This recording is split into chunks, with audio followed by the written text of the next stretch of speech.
Data is the key to your marketing. If you have good data, then you'll be successful. If you have bad data, it doesn't matter how good your cold callers are. It doesn't matter how good your systems are. Data is the key to everything. So how do you guys maintain and have a successful partnership? If he can do almost everything that I'm not doing, then we're doing 200% of the stuff we're doing. The key to business for us is... Why is that? That will help you grow quicker and start doing your own deals 100%. Interesting. We've learned a lot from that one. Okay. Hey, what's going on, guys? It's Benjamin, CEO and founder at Bolt Deals, and welcome to the Bolt Deals podcast. The goal of this podcast is to share real business education as to how to scale to 100K per month and beyond as a real estate wholesaler. Today, I'm joined with two of my clients, Adriel and Edward. How are you guys doing today? Doing good, doing good. Guys, I appreciate you guys driving out from Houston. I'm originally from Houston. Yep. I'm not sure if you guys know, to come out with your families, and I'm excited to have you guys on. I really am. Thank you for having us here. So I sort of want to start off with, like, who are you guys and what do you guys do? Right. So Edward and I are real estate investors. We kind of do a little bit of everything. Wholesaling was one of our main sources of income, our main criteria, but we've done Airbnb, commercial, new construction, flipping. So all the above, essentially. Gotcha. And obviously you guys are partners. So I'm more curious of, like, how did you guys actually meet and become partners? You'll take that. Yeah, well, I had a mentor named Marlon that taught me the business. I believe he taught Adriel as well. We went on a mastermind in Miami, which me and Adriel didn't communicate then because we didn't know each other. Came back to Houston and through mutual friends, I think a couple of dinners or events, and I kind of knew what he was doing, how he was doing, and just at one point I was doing my own deals, had my own strengths. I was looking to get away from the industry that I was in, and just proposed a partnership. I knew that he didn't need me. He was in oil and gas and doing his own flips and doing his own thing as a one-man operation, but it was more of, I kind of knew the kind of value I could bring to the table. So for you, Adriel, if that's how Edward felt, what made you agree on partnering with him? Yeah, so obviously Edward, I knew had skill sets that were better than mine in certain areas or that I didn't like to do. He was more of a people person and I was more introvert, more the data guy. So I knew, okay, that would be a good partnership because he can do the things I don't like to do. Mm-hmm. And at the time, he's also a licensed agent in Houston. So he had MLS, and I already had MLS access, but it was more difficult. I had to go back and forth with people, but him having it directly. And then he just also, I was at the time not in Houston. I was out in Beaumont, which is about an hour and a half away. So I wasn't really boots on the ground there if something popped up. So I figured, why not give it a shot? Because that way, and I was at a full-time day job. That's 45 hours a week. So just having a partner can help, scale and run things at the same time while I'm busy. Because I'm a big believer in partnerships, like 1 + 1 = 3 kind of deal where you can do more together. So before you got into real estate, you had a job in the 9 to 5. Is that correct? Yes. So after I graduated college, I started my full-time job out of college the exact same time I started looking into real estate. So kind of started both at the same time. I was working in oil and gas out in Beaumont area, Beaumont, Texas, and I'll work full-time there. And then on nights and weekends, I was learning about real estate and starting to get into real estate. What got you into real estate? Yeah, so after college, during college, I had an internship with a chemicals manufacturing company. And I remember my first internship, that first week, I was sitting there and I figured out right away, like, this is not something I want to do for the rest of my life, sitting in the office, just doing this, computer work and engineer stuff.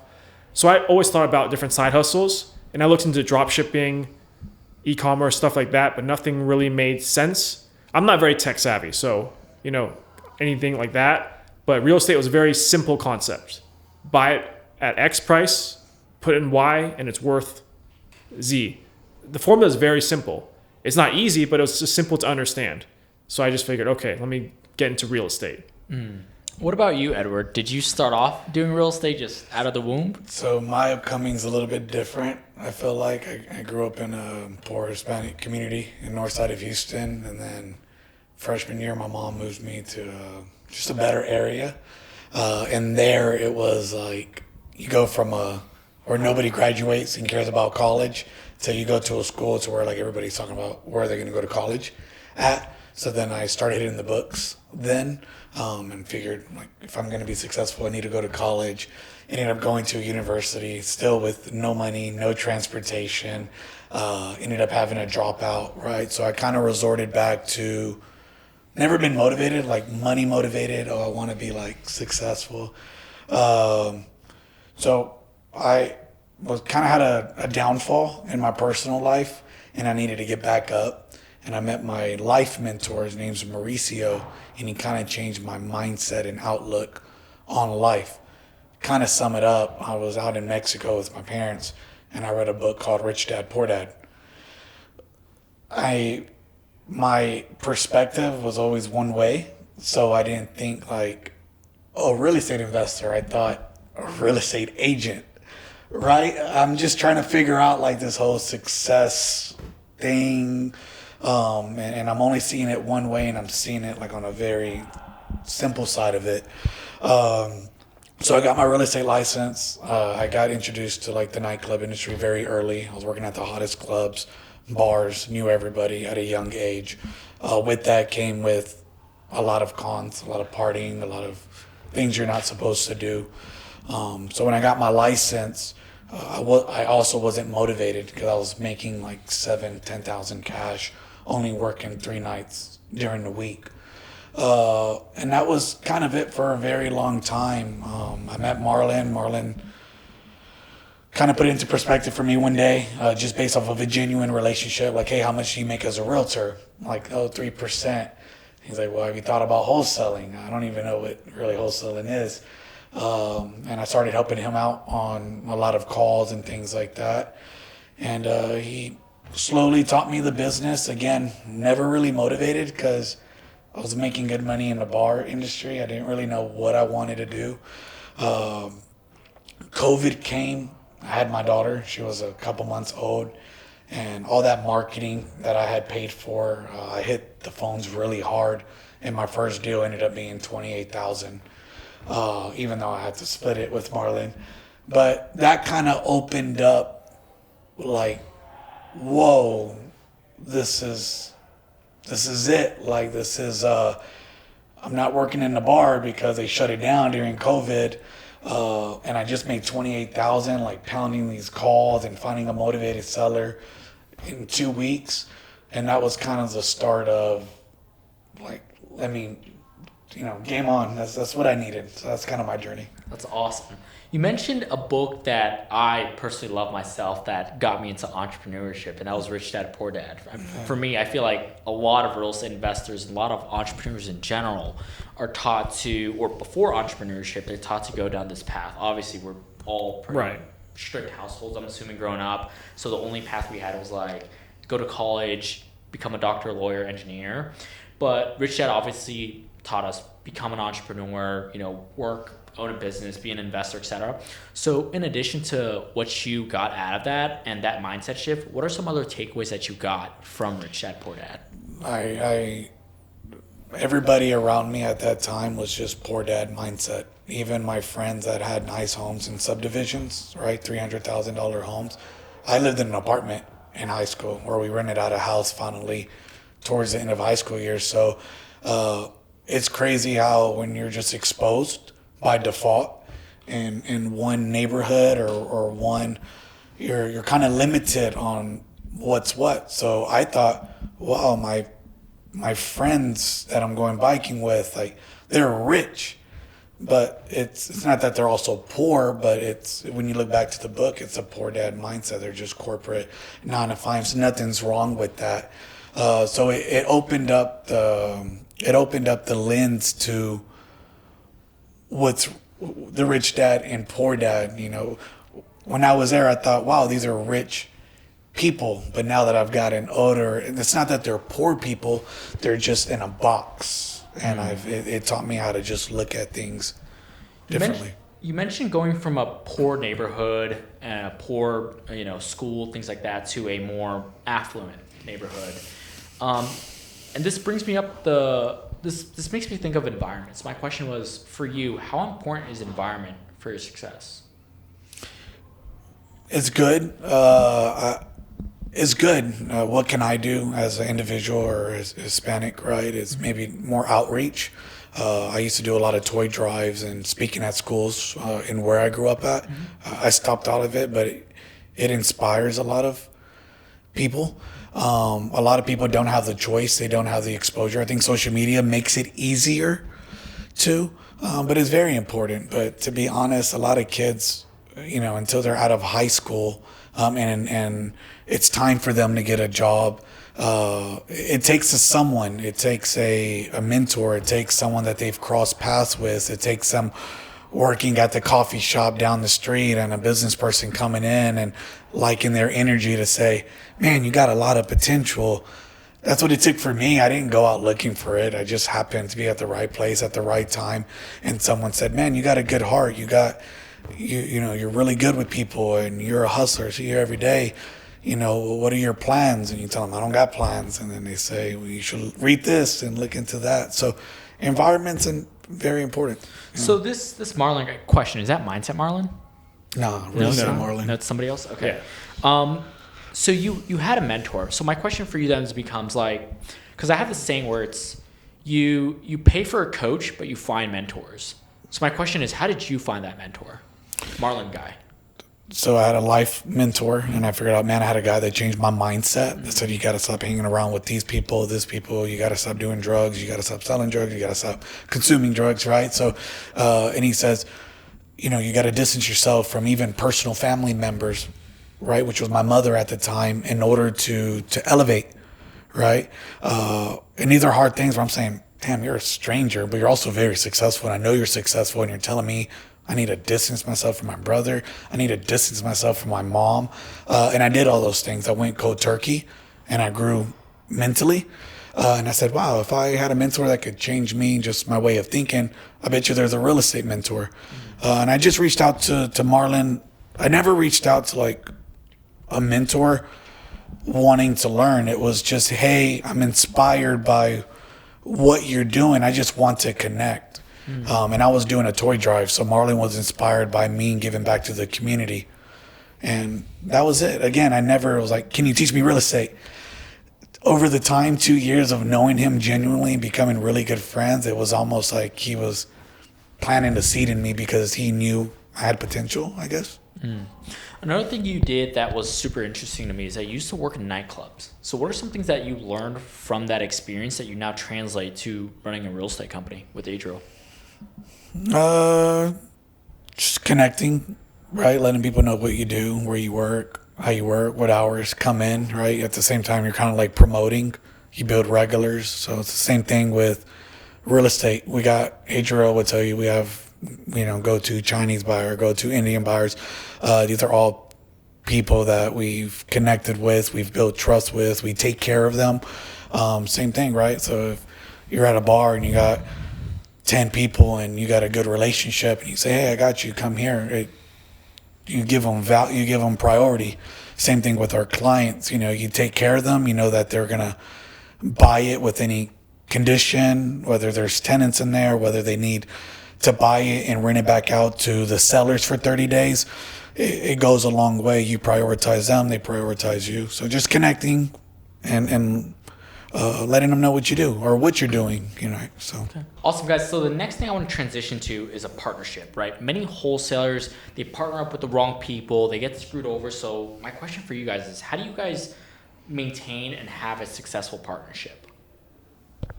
So I think one of the big ones is being strong or being good in certain areas where your partner is not good in, to have that complementary, union where you kind of split. What was it?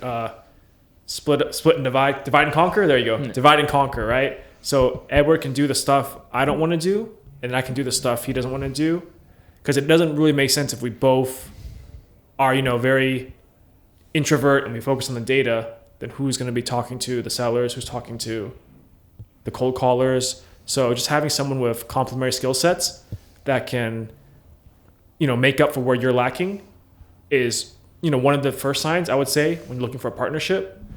And then 2, just making sure that your overall goals are kind of aligned.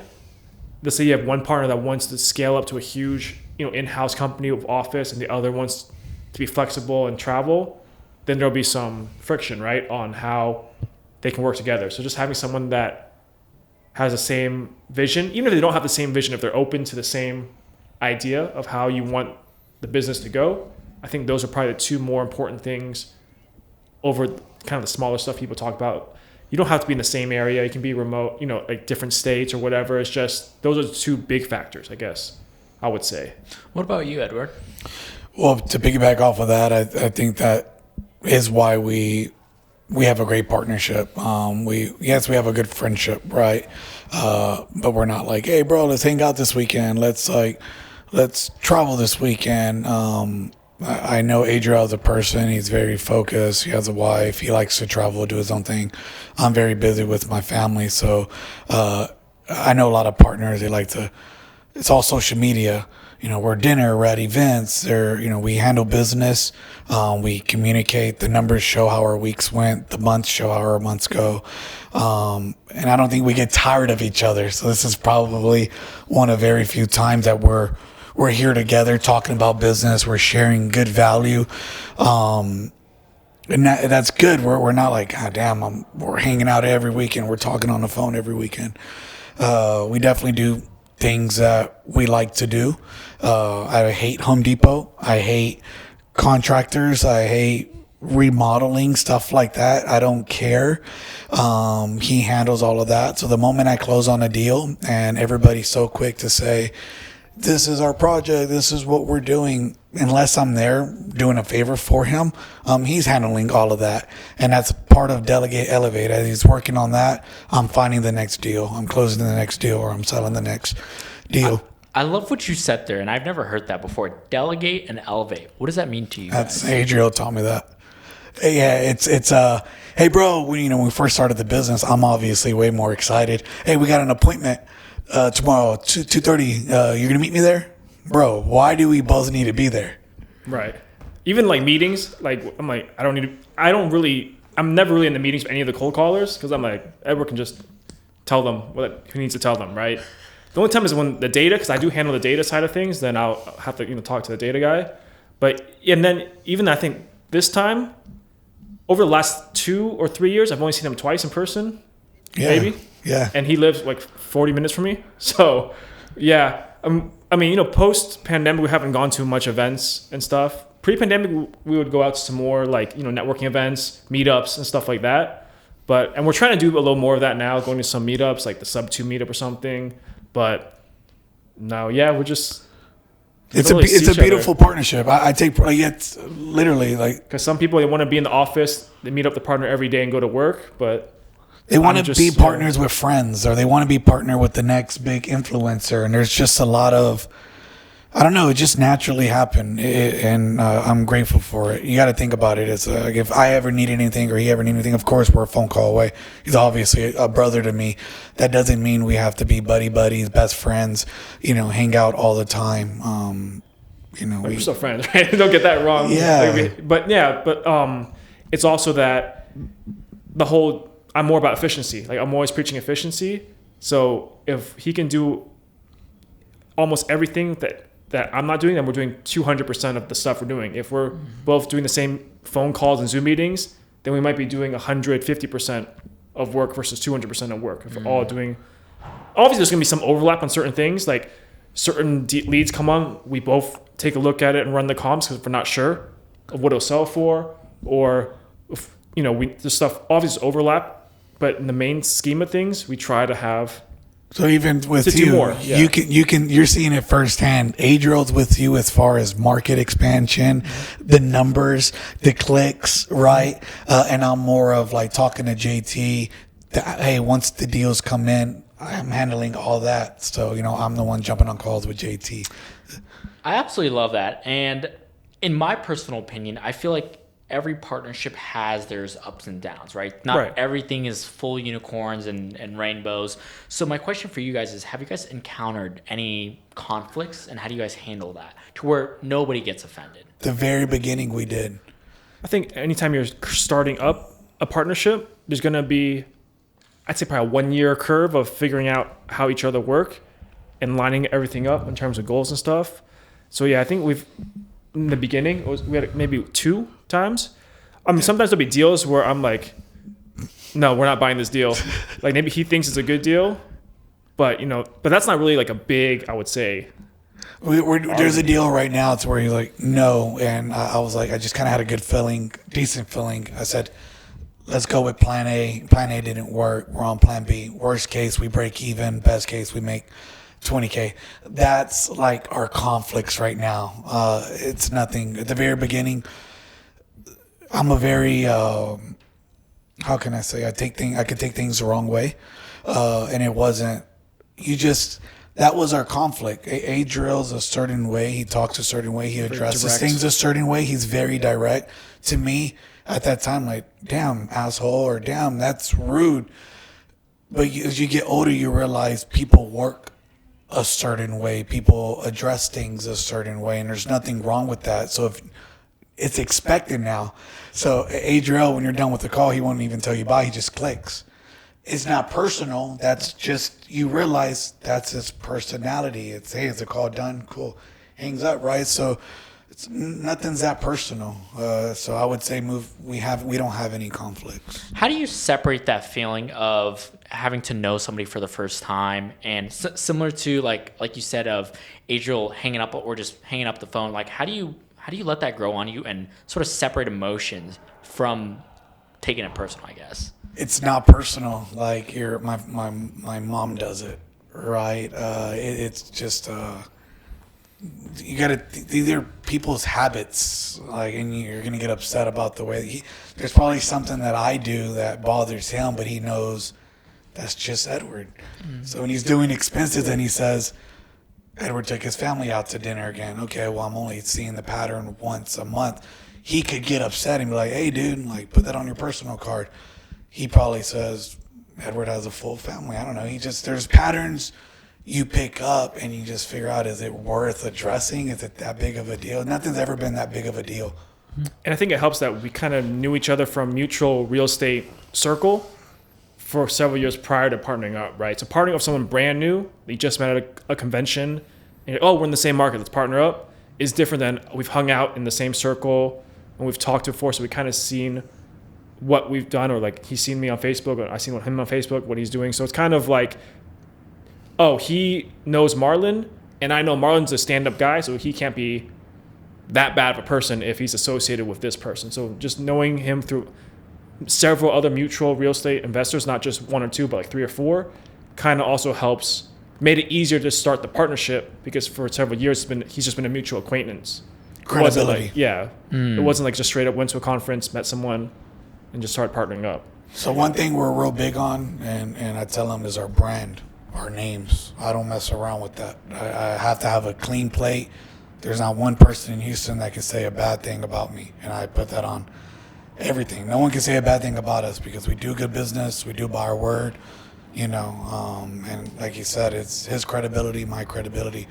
It's there. The proof is in the pudding. So that's awesome. You guys mentioned that you met through meetups. You guys are in the same circles. That's how you guys partnered up.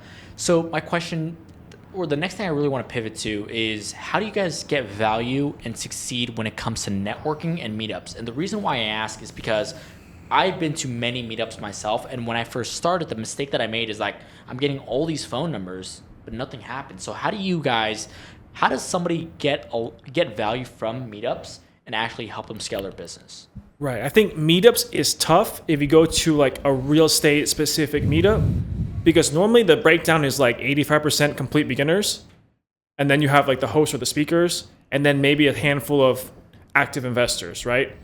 Because either one, a lot of active successful investors are too busy to go to meetups, or 2, they're there, they're running the meetup to try to sell mentorship or whatnot.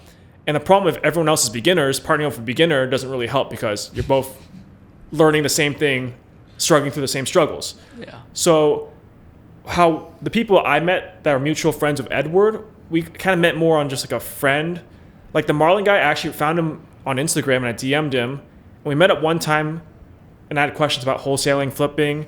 And he's like, yeah, he wasn't pushy. He's like, yeah, I mean, I do offer mentorship, but if you want to just try it on your own, just try it on your own. But we connected more on other stuff. Like we both like sports and we both like travel, international travel a lot. So we talked about stuff like that and actually went on a trip with him. I took him to Jamaica and went to an all-inclusive out there and just, hung out. And then we would obviously talk real estate at the same time. And we kind of got to know these people. And that person we referred to, Marlon, I've JV deals with him before when I was first starting out as well. So it's more of like connecting on them, not just purely on a professional level as well. Like, hey, we like the same things. We talked about sports or travel outside of just like real estate. And then when you spend some more informal time with people, because I would consider a meetup or an event business formal in that sense. So, and like you said, there's a lot of people and you don't know what they're actually doing. I mean, they'll just tell you, oh, I do this, I do that. But until you actually spend some time with them, get to know them a little more, then you can kind of see. So I would say in regards to your question about getting a bunch of phone numbers is maybe if you go to an event or meetup, just trying to focus down on maybe making 2 or 3 deeper connections. Because I've gone to like multi-day events for multifamily, for stuff like that back pre-pandemic. And there's 300 people there. Everyone's investing in apartments, syndications, etc. I would try to just get to know 2 or 3 people instead of trying to get 50 business cards and numbers because you're not going to remember who they were, what they did. So that's my advice, is trying to go deeper than go wide at these meetups. Quality over volume. Yes. Edward, anything you want to add on to that?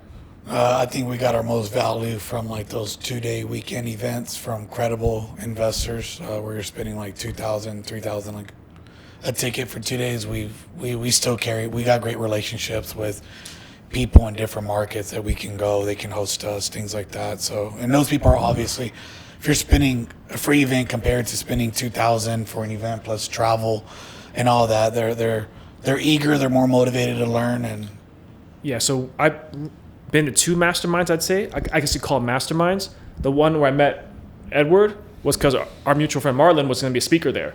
So he kind of like got me in. I didn't have to pay, right, for the match. But like the whole point is a small group. How many people were like 10, 12 people maybe? Yeah. Like there was like 8 speakers and some big names in the industry. And then there was like 12 like guests. So that smaller, intimate environment makes it easier to connect with other people. While you're at an event for 2 or 3 hours with 100 people, it's a lot harder. And then my last mastermind I went on was 2022, early 2022. Iceland? Yeah, I went to Iceland. David Tupon, he's a big multifamily commercial guy, and not cheap. I don't remember what I paid, but more than $5,000, maybe $7,000, and that's just a ticket. But it was a 3-day event in Iceland, so you're doing all these activities and networking, and even then there was more people, like 30 people, and I really only focused on maybe like 7 to 10 people and got to know them. But now I know if I ever need to hit them up, they know who I am. It's the proximity. They'll know who you are instead of some random person, right?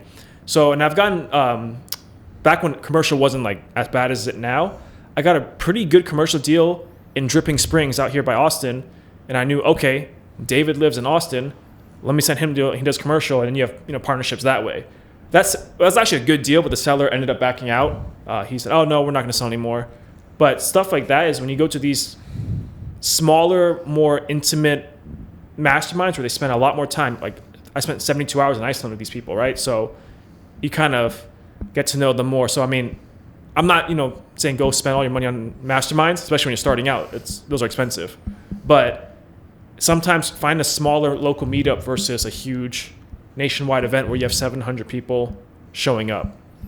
You said you spent $7,000 on a mastermind. So obviously when somebody's starting out, they don't have money to invest. Right. So my question is, obviously in addition to the free meetups where there's less people, have you guys invested in like coaching programs, mentorships besides this Marlon guy to scale? Yes. And how's it helped? I'll start with me. So I first started with direct mail marketing in 2016 because that was back before how everything is now, basically. And then I think at the end of 2017, I switched to cold calling, and I bought TTP, talk to people. Oh, Brent Daniels? Brent Daniels, yeah. I bought his course. I was listening to the Wholesaling Inc. podcast because when I started out, it was just podcasts, like Bigger Pockets, Wholesaling Inc., etc. So I guess that's investing in a course, right? Mm-hmm. So I think that was $5,000 if I remember correctly. So, but that basically gave me the step-by-step. Obviously, I could have figured it out on my own, but I kind of shortcut the learning curve by just getting the step-by-step instructions on how to cold call. And I think we've, I know Edward bought some courses separately. Yeah, we haven't really paid for like a mentorship before, but just bought like those types of courses, if that makes sense. Or like the 2-day workshops. I mean, there's your you went to one, right? We went to Ohio with Tiff and you went to a Tiff and Josh workshop. What was his name? He used to Keith Everett in Alabama. That's where we met. Austin and Rodriguez. I mean, yeah, you go to get information and you walk away with one important thing, or you pick up one tool. That's kind of been our thing. We're going to go and we're going to pick up something valuable. We're going to meet a connection. I mean, our systems and backend guy we met through one of those events, Arjun. So you pick up value information. As far as free events and stuff like that, Adriel has really pushed it on me, like valuing your time and work needing to get done. So it's not that I don't want to meet more people or connect with more people. I have all the information I need right now to implement. I think that's the issue with new people is they want to be out at events, take pictures with all the local stars is what they call them, and they're going back home not doing a damn thing, and they're doing it every weekend. They want to go to every meetup event. It's like, how many meetups do you need? Pick up the phone and start dialing and be lonely for a little bit. But social media these days has people on their toes wanting to be liked and wanting to, be a friend of somebody's. And if I could tell the next person, handle your own and go close your deals. So. And we're not saying like don't go to meetups, because obviously the free ones are what you can afford when you're starting out. But there's always the learning phase for everyone that starts out, right? You're learning. But after some point, you got to just graduate to the next phase and start moving forward. Is kind of the point. Lock in. You have to lock in. Yeah. Adriel, I was looking at your Instagram and I see that you do a lot of credit card hacking. Yes, I do. What can you tell us about this? Because I'm the worst person when it comes. I'm blowing a lot of points on the most dumb shit. Gotcha. So what have you used your credit card points for? You're not gonna like this. Give me an example. But I have American Express, right? Okay. And Standard, racked up almost 500,000 Amex points, and I spent it all on an 8 sleep. So it's a thing in my bed that runs cold water through. It costs like $2,800. Okay. And all my friends were just clowning me for it. So so when you went to buy, so you bought it on the credit card. And then I used the points to pay your credit card statement. Correct. Gotcha. Yeah. Okay. That's not okay. I mean, that's not good, but it's not the worst thing you could have done with your points, I would say. Okay. That was the first mistake. So actually, I've been credit card hacking before I even got into real estate. Okay. Since college. So like 2011, I got my first Chase Sapphire card in 2011 or 2012. And that's my first mistake I made was that I had like $20,000 points maybe. And I paid off my credit card statement because I was like, okay, hey, I got free stuff, $200 worth of free stuff. Yeah. That's before I knew anything. And then over time, you learn, you get better. So I like to travel. I mean, I know we're going on tangent here, but that was perfect. The best use of those points is for traveling. Because there's people that don't like to travel. I know people on TikTok and stuff that are like successful. They got money that he's like, I hate traveling. So what do I spend my money on? That's why they buy cars and stuff, right? Because they don't like to travel. That's fine. So if you don't like to travel, then using your points to pay off your credit card statement is actually not, terrible. You're getting some money back out. But if you like to travel, then I would say that's the best use of your credit card points. And that's mainly booking flights and hotels with the points. And the whole point is you get these credit card points that you're earning from your normal spend. You're not spending more money just to earn points. That's a terrible idea. Never do that. But you're just spending money normally. And this is why it's best for business owners, because you're doing so much spend on the business that you're earning these massive amount of points, right? I mean, everyday person can still do it. It's just a little harder. And basically, you just use those points to travel. And I can talk a lot about it, but the best thing is don't use the points where they're at. So if you have Amex, don't use your Amex points in Amex. If you have a Chase card, don't use your points in Chase. Why not? That's exactly how I book flights. Right, but so do you book flights? Do you go on United.com and book a flight with United directly, or do you go on Amex Travel, Chase Travel? So when I started, I would go on Amex Travel. Okay. And then I would book flights there, but it would give me the bad seats, so I'd always have to so I just started upgrading, or I started going on United and booking flights there. So you always want to book directly with the airline or the hotel. Oh. Because if something does go wrong, it gets very complicated on reimbursements or seats or whatever if it's not directly with the airline or hotel. So it's not even points related. That's just like for your protection. Always book directly with the airline or hotel you're flying with. And normally you're going to have the best price anyways with them. Except hotels. Sometimes you get cheaper deals on hotels, like with Hotwire and stuff. But the problem is if you're trying to earn like loyalty status with the hotel stays booked through like Expedia or third-party companies don't count to your benefits. So an example, for Hyatt is like the hotel chain I stick to. I've always been globalist, at least the last 4 years. That's the highest tier. Basically, to stay 60 nights a year at a Hyatt hotel, and you'll earn the highest privilege, right? It's like late checkout, free parking, free breakfast, all little perks and stuff, upgrades. But one time, I had a credit card, a Capital One card. You get $300 of credit with the Capital One travel portal, like the Amex travel portal. And I booked a Hyatt hotel, and I got there, and they wouldn't honor any of my globalist benefits. And they said, you didn't book directly with Hyatt, you booked through a third party. So none of your benefits apply anymore for that stay. So that's just, side note, never book from a travel portal or a third party site. Just book directly with the airline or the hotel. 2, it's just because you can get more value for your points. It's a whole different topic, but if you transfer the points out of Amex directly to the airline, you can book a flight directly with the airline. Oh. So let's say the flight is $5,000. Let's do it easy. A $1,000 flight, right? Amex Travel is going to charge you 100,000 points because they do a 1 cent per point is their conversion ratio. Yeah. But you can probably transfer those same points to that same airline directly and maybe book it for 50,000 points. What? So now you're booking 2 flights for the same amount of points you would have booked 1 flight directly with Amex.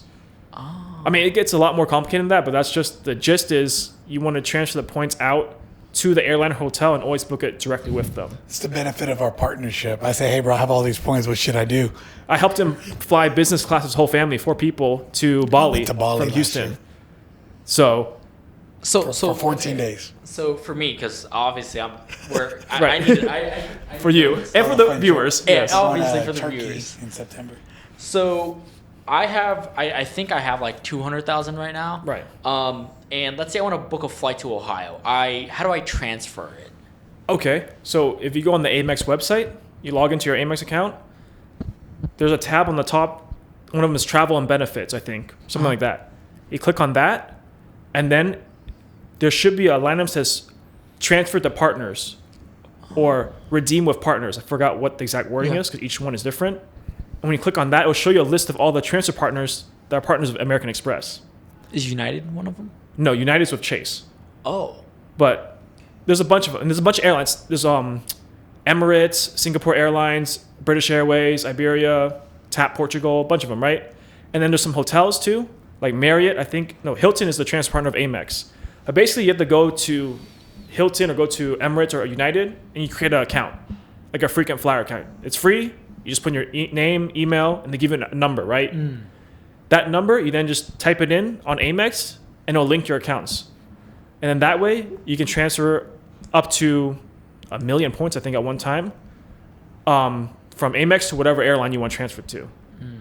Quick example. I'll do this. I don't want to go too deep in this, but last year or 2 years ago, I booked my family, my parents and my sister and me, 4 people, to Spain.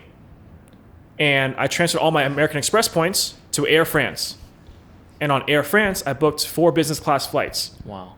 3 from LA, because that's where my family lives, and 1 from Houston to Madrid. Wow. But I booked on Air France because it flies to Paris first, because it's the airlines for France. Yeah. And then it flies to Madrid instead of flying directly to Madrid. But the reason being is at the time, Amex had a promotion. If you transfer 1,000 points to Air France, they'll give you an extra 25%. Oh, wow. So you get, was that 1,250 points? Yeah. So I did the math, basically.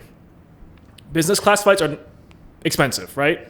Smart guy. And My mom has back issues. My dad's 70 at the time. My sister has back issues.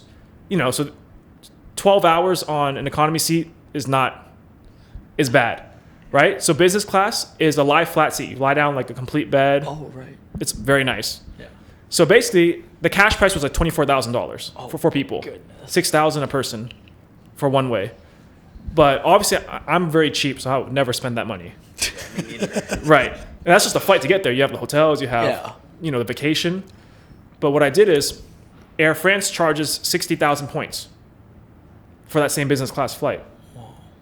If you did on Amex, you would be paying 600,000, right? What's 100 times 6,000? Yeah, 600,000. Yeah.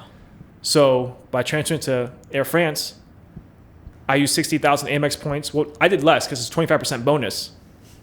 So I transferred like 50,000, whatever adds up to 60 after 25% bonus. I know it's getting a little confusing. But basically, I transferred a bunch of points to Air France and flew $24,000 worth of flights for basically a couple $100 a person. We're going to start doing that. We're going to start doing that. Yeah. And I mean, you could always fly economy, but the whole point is to do stuff that you would never pay for normally. I would have never. So one, I took my biggest trip because of him. So again, I've learned a lot outside of.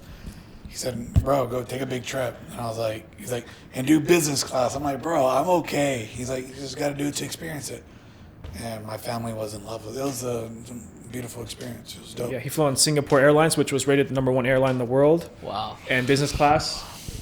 Yeah. People think I know people like, oh, I can fly economy, it's fine. But once you experience it, Yeah, it was dope. it's just different. I'm that way about economy plus, right? You get the extra leg room, you board a little bit earlier. Yeah, so since you're talking about flying to Ohio or flying domestically, it's not as much value there on these points. For those, I always just fly regular economy because there's no difference almost with economy plus. Like it's a little bit of... that leg room is game changer. Mine was a 24-hour flight, 3 stops, like that was, with 2 kids, a 1-year-old. Like, yeah, so the business came in very, very, very clutch for me. So I explained that pretty bad. It was pretty convoluted. But basically, you transfer points out to airlines, you get a lot more value than spending it in Amex, etc. I'm going to start doing that because... Yes, we can talk more about that. And then hotels is the same thing? Hotels are not as much value as airlines because you can book some like first class airlines.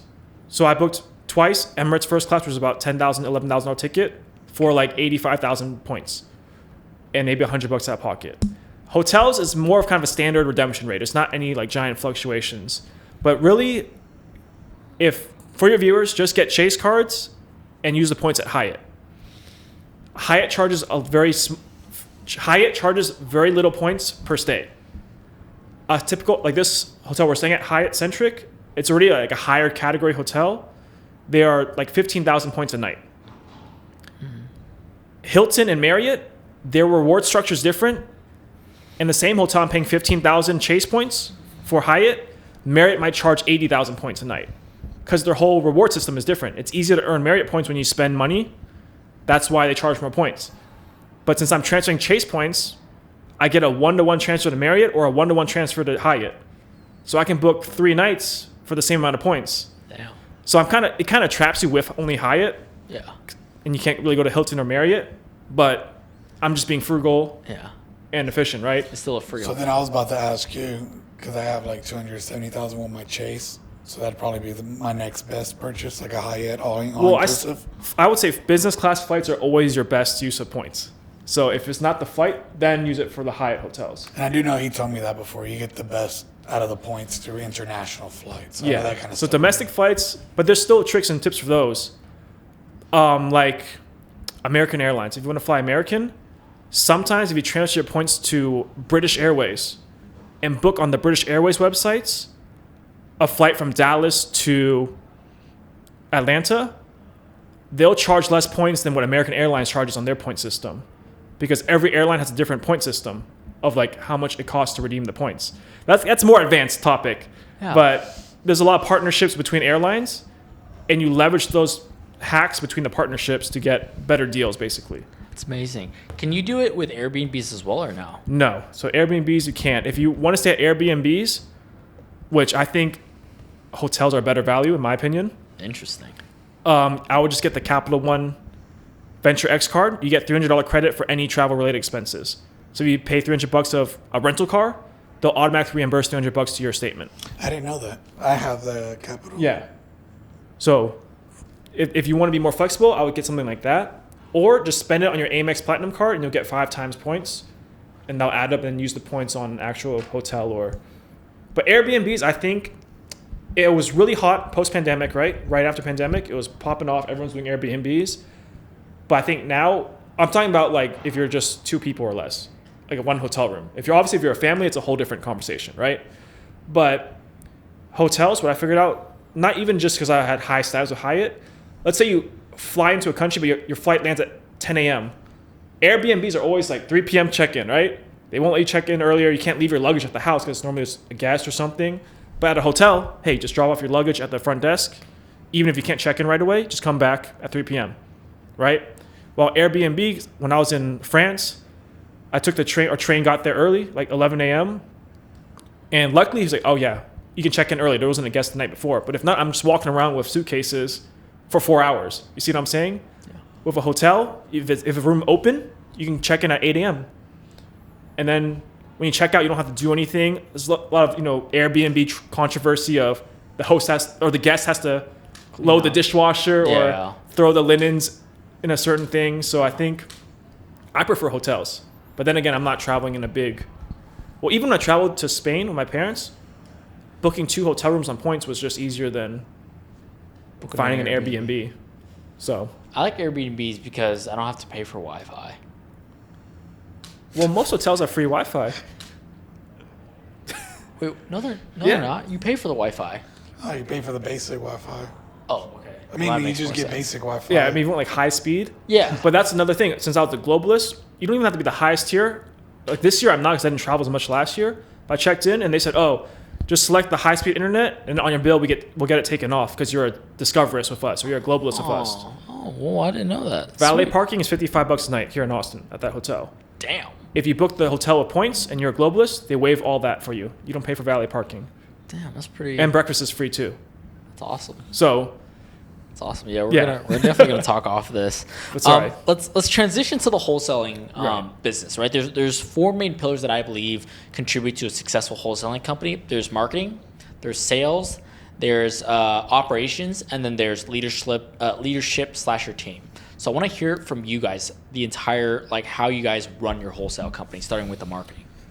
I'll start with marketing because I handle data. Mm-hmm. Data is the key to your marketing. If you have good data, then you'll be successful. If you have bad data, it doesn't matter how good your cold callers are. It doesn't matter how good your systems are. Data is the key to everything. Good data is the lifeline of your business. So the best data is always going to be county data. Probates, evictions, tax delinquent. Those are going to be your hottest, most motivated sellers. People talk about the equity list, right? High equity. It's not bad. I just don't think it's as motivated as someone that is going through an eviction, someone that had a probate and they live in a different state, or someone that's behind on taxes, about to get foreclosed on, or foreclosures too, pre-foreclosures. High equity, they can have a lot of equity, but they're not motivated to sell. So I would say, and county data is always the cheapest one. You don't have to pay a third-party service. You can just go to your county. It's public information. And if they do charge any money, it's going to be very small amounts, $20. I know Galveston, Texas, Galveston County, if you want a tax CD, I think the check is $25. And you're going to get maybe 10,000 plus leads, right? So I would say someone starting out, just focus on county data because it's the best data and it's the cheapest. Okay. In addition to pulling county data, what else are you guys doing for marketing? Yeah, so once you want to scale up and do more, sometimes we pull a niche list from ListSource. Unknown equity is one that a lot of people overlook. Everyone does high equity, but there's actually a tab if you do the filters for unknown equity where ListSource or CoStar or whoever the data company is, they can't find out the actual equity amounts. We pull stuff like vacant list. I don't know exactly. So our VA kind of handles that, so I don't know where he pulls it from. But I know there's a USPS vacant list. Like the U.S. Post Office has a list of vacant properties in their system, and I think some companies sell that list. Yeah, just vacants. It's like updated records. It's hard to come across. We used to do like a water shutoff list, but they banned that. So just very niche list. We build in a certain zip code. So we have a full in-house team to where Adriel would just say pull all the lots in this zip code, 10,000 square foot to 20,000 square foot. So just depends on what you're trying to market, where you're trying to flip. I mean, you can really tailor it down. We're able to tailor it down specifically, and a lot of people are able to do that as well. And if they want to do commercial lists, it's the same systems on our marketing. It's just the list is different. Commercial, we used to use Reonomy, which is a software service. It's expensive. It's like $8,000 plus a year for the subscription, but you can pull commercial records. You can pull the same list, like self-storage facilities, churches, multifamily, RV parks, mobile home parks, all that, office buildings, is from Reonomy. And then you can also pull that with the tax delinquent list. In Texas, at least, they have a class codes on all the properties when they're tax delinquent, and A1 is a single family home. But if you filter it out, you can filter it out to all F1, which is commercial properties, or C1 is all vacant land, lots. And then market those if that's something you want to do. If you don't want to do single family or you want to try something different, those are where you can pull data for commercial. Okay, so that's the outbound. Let's talk about the inbound marketing, and Right. that sort of, and then we'll transition to you, Edward, for the sales process. So with the outbound, you mentioned, so you have VAs that pull the list, Correct. and then what happened? So they'll do the data mining, data scrubbing, right? So they'll pull it directly from the county daily. So when you're starting out, you probably won't have that manpower. You'll probably have to buy it once a month. Once a month, you'll email the county, hey, can I get a list of all the probates filed from January 1st to January 30th? They might charge you $5. And then you'll scrub the data to where it's skip traceable if you're doing skip tracing, which is just the owner name, property address, mailing address. And then you upload it to a system. There's plenty of them out there that'll skip trace or get the phone numbers of the owners. And then with those phone numbers, you can either text them or call them, upload it to your dialer of choice, etc. Right? So that's our outbound marketing method. Data comes in, just scrub it so it's in the format of owner name, property address, mailing address. We only keep the first two. Oh yeah, when we get skip tracing, a lot of companies will give you like 5 or 6 phone numbers. We will only keep the first 2 phone numbers because 90% of the time, one of those 2 is the right number. So if you're dialing all 6 numbers for every single lead, you're gonna have a lot of wasted time for your cold caller dialing bad numbers. You also get emails too. We never figured out email marketing. I tried it once where I was able to do it on Microsoft Outlook linked with Microsoft Word, where it data parsed the address and the name and sent out mass emails. And then my Gmail got banned for that, so didn't try after that. But it did work because I got a 238 unit apartment complex owner email me back, and I walked it, and then someone outbid me for it. But that's a different story. But it does work, and you get people's emails from skip tracing. We've just never figured out a way to mass market the emails. Gotcha. But if you guys can figure it out, hey. Let's talk about the inbound. Inbound. So I started out doing direct mail. That's my first marketing method, which you send out a bunch of letters and people will call you back. So we still do a little bit of direct mail, not much today, just a very niche probate list in certain counties. And that was all we were doing for inbound for the longest time because my philosophy was I didn't like to sit and wait.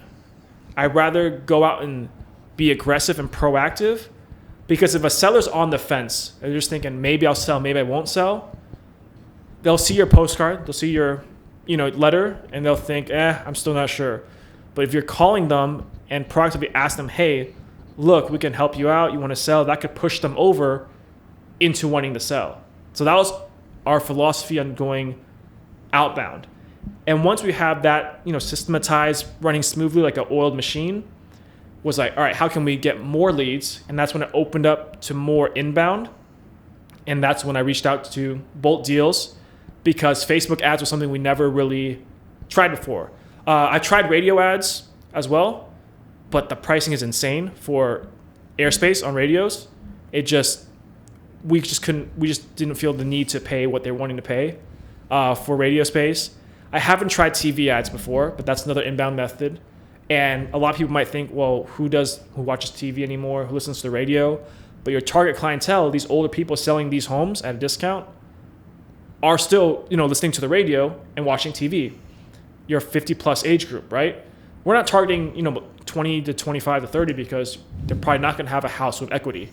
So you have to keep that in mind.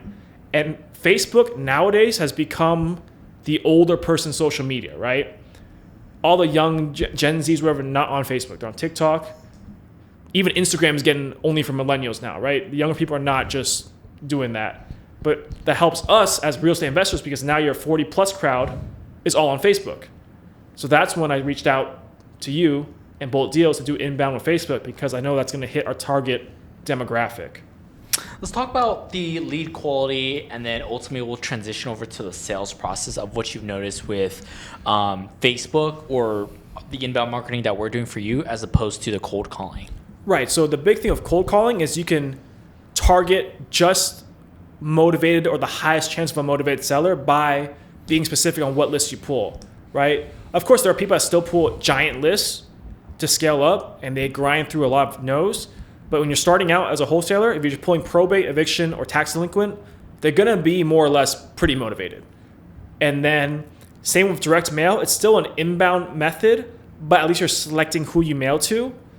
And the difference with that or like a radio ad or a Facebook ad is anyone can click that ad or like bandit signs. Because I know back then bandit signs were a huge thing when I first started for your inbound, but you couldn't control who would actually call your bandit sign.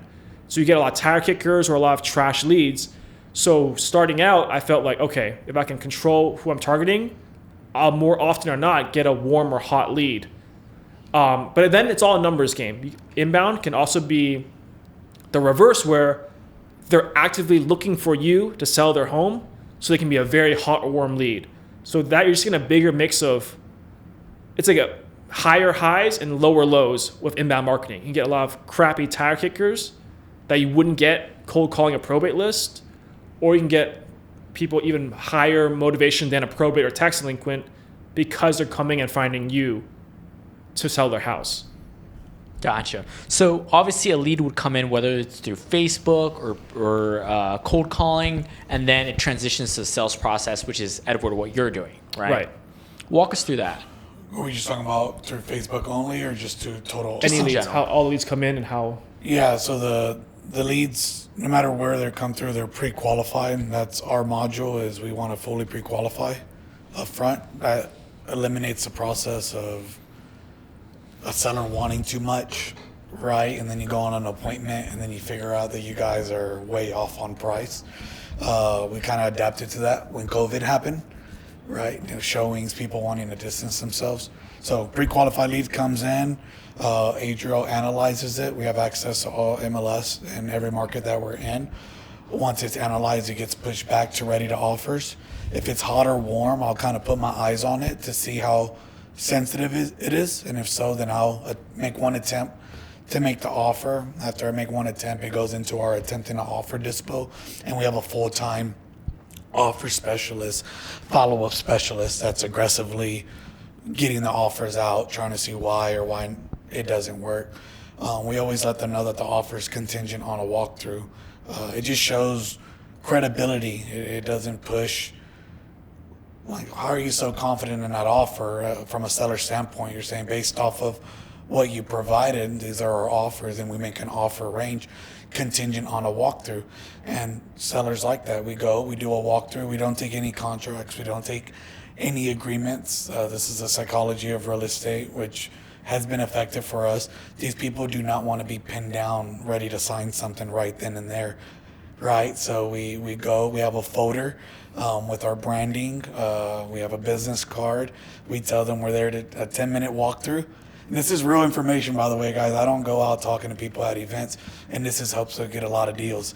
We can give them a folder, and we're there strictly for photos, and then they get our final offer within 24 hours. And that's it. Interesting. So when you do a walkthrough at them, because I see many people, and a lot of people may be watching this, they're like, okay, I hope so. If I'm in person with them and I'm doing a walkthrough, at the end, my goal is to get a signed contract. We don't talk no numbers. Why is that?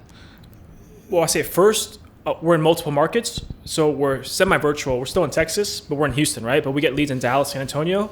and we have our agents in that market go and walk it. So one, we don't know how they'll negotiate, like, because they're real estate agents at the end of the day. They're not investors. So they're more like a runner, right? Take photos of the property. So we don't want them negotiating on our behalf, first of all. I mean, they'll have an idea of the numbers that we're thinking about sometimes already, but we rather be the ones negotiating the offer because we've been talking to them and have the rapport of them. Obviously, if you're local and he goes to the appointments, then it's different. But even then, he doesn't really make an offer on the spot unless we're like 100%. They're like 100% ready. The seller is. So that's one reason, is because virtually it's just someone else there, and we don't trust their closing skills as much. And we also want to revise the photos real quick because they don't know on the fly how to adjust the price. And before I go into that, you might be thinking, well, how can you make an offer before seeing the property, right? And when I started, this was the process. Lead comes in, like when I was by myself, I would say, okay, when can I go see it? Make an appointment, boom, appointment, run the numbers, get photos, then run the numbers after I found out the condition, right? One, that's not scalable. And two, is just after doing so many years and so many walkthroughs, there's really only 3 conditions the property's going to be in, like fully renovated, just outdated cosmetically and livable, or just trash. Like, it's really going to be those 3. So every time I go off the pre-qualification, I can kind of tell by what the seller responds which of those 3 it is.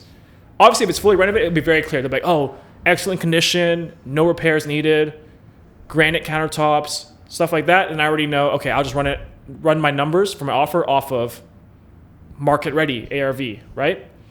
And then you get those. If even they don't mention the condition, they'll say Formica countertops, carpet, and then laminate floors, something like that, or laminate counters. That's our pre-qualification, is specifically what kind of flooring, what kind of countertops, what's the aging condition of roof and AC. We have all this information. So off that, I already know, okay, that's going to be a cosmetic rehab. And I'll run my numbers off something that's like livable-ish, but cosmetic rehab. And then if a seller says bad condition, then... And also, when I'm looking at this, you have the address. In Google Street View, you can kind of just tell from the outside of the home which of those 3 it is. Like, it's not hard. You can look at the windows. Is it the older aluminum windows, or is it a newer white vinyl window? And off that, you can... From experience, obviously starting out, it's going to be a little difficult. But based off the notes and then based off what the Google Street View is, I already can know exactly what condition it's in. And I'd say about 85% of our offers don't change after the walkthrough because of the pre-qualification is so detailed. And just from experience, you know what the houses look like, then we don't need to walk through it. We kind of already... I mean, obviously, there's times the seller says pretty good shape, and then it's just absolute trash, right? And you get the flip side. The seller says, oh, it needs work, but it's those like old Karens that think like a little stain is like huge issue, and you're like, oh wow, this is even better than we expected. We could probably offer more. But 85% of the time, my number's already spot on. We don't have to waste time going on appointments first. So it's just a lot quicker and scalable to get at least in the same price range before even wasting your time to go out on an appointment. Because if you go out, you're way off, then you just wasted, several hours of your time. But if there's a lot of motivation, and even though they want more, the good thing is my methodology is let me come walk the property and let me meet you. Because if I can I always tell the sellers, all I need is to walk it and let my company put some offers in your email. Whatever you decide on is fine. And if they give us the opportunity to do that in every market, even if we're off, but there's still some motivation, I guarantee you 30 days, 60 days, they're reaching back out to us because it's a calculated offer. We've done a process. We were never desperate. We let them know what works for us. You see what I'm saying? And our review, we push our reviews. Our reviews are literally paragraphs long, and every seller says, I got the number that they offered me.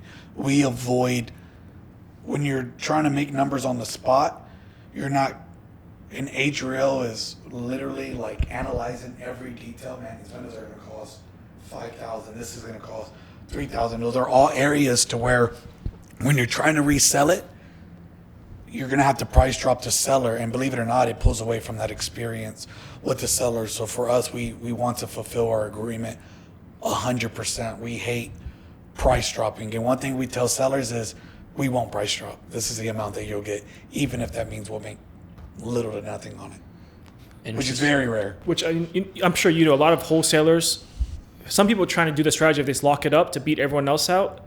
And then they hope, okay, you're already stuck with me. We're already almost at the closing table. I'm going to price drop you.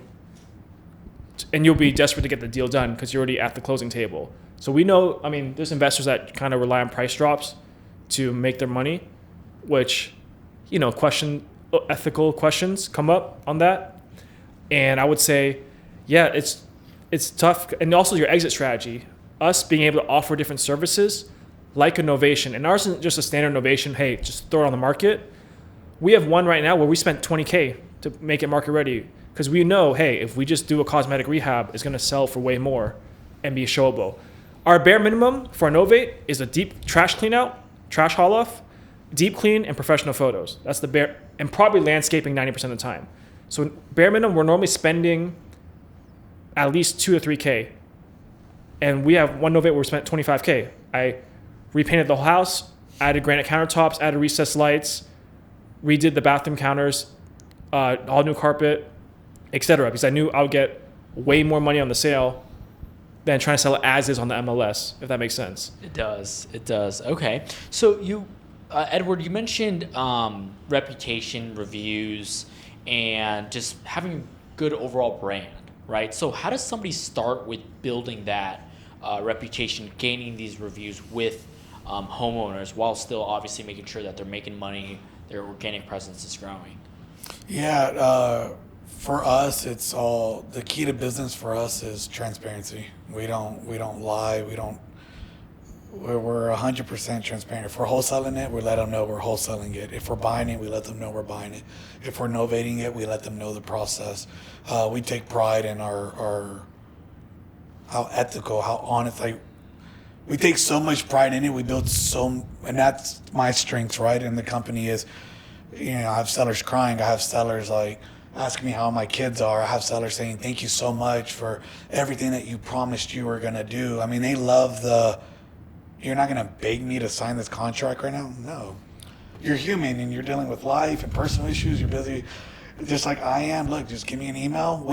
When can I follow up? That's all I ask. If you tell me when is a more realistic time to follow up, then I'll just follow up with you accordingly. So for any new person, it's just be honest, be transparent, and it'll go a long way because people want to see track record. They think everybody that's calling a scammer or fraud. It's getting harder and harder these days. So if you have no track record, your chances, we're going to outbeat you every time. Yes, you might get lucky and deal with some type of desperate crackhead seller that doesn't really care. They just need money urgently. But what, you do 1-2 deals a year?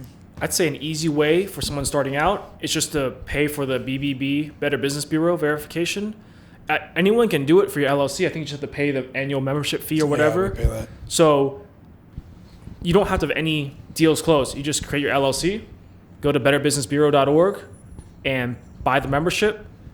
They'll send you a little, packet, and you can say you're BBB accredited. And we've had sellers that searched up on Better Business Bureau, our company, and they chose to work with us because they verified, they are on BBB. I don't think we have that many reviews on there, maybe like 1 or 2. We don't have any reviews. You don't even need a review because you start out, I think, with an A rating off the bat on BBB. But people just use that as a platform. Yeah. So if you're branding and you're saying accredited by the Better Business Bureau, 100 plus 5-star reviews on Google, they're saying these people are legit. I can only go based off of what's there. Right, but if you're new, you have no reviews on Google, you can say you're BBB accredited, and they'll search it up, and you're not an F, right? There's no negative reviews on you. Then they'll be, okay, they'll just subconsciously think that, because we've associated, I guess they've done a great job of putting their brand as a legitimate, verification, but anyone can get a Better Business Bureau sticker per se. You just got to pay the membership fee. So someone starting out, I'd say just join the BBB, and then you can tell a seller, hey, you just look at my company if you think I'm not legit. I'm on the Better Business Bureau. Or do what's his name, Jeff Pace Morby? I don't know. Like, if you have a genuine partner, like if one of my mentees or somebody that I know, that I trust, that I know is not going to do me wrong, have a gut feeling, hey, dude, just say you're one of my partners. Like, leverage so quick. Yeah. Like, if you need me to go on the appointment, send them our Google page, whatever it takes for you to win the deal to where we can both make money off of it. I don't mind you leveraging so quick as a partner. If you go to a local real estate meetup as a beginner and you see some seasoned investors, partner up on your first few deals. Yeah, you're not going to get the full amount, but you're just going to learn from them first, get your foot in the door, and then start doing your own deals. So partnering up with someone with experience, with credibility, and just watching how they handle the seller, that will help you grow quicker and start doing your own deals 100%. Another thing I want to pivot to for you, Adriel, is that I've noticed that you built your brand. You have a pretty decent following, a little over 50,000 followers. Is that correct? Right. What motivated you to start building your brand? I mean, ever since 2015, Gary Vee always talks about making content.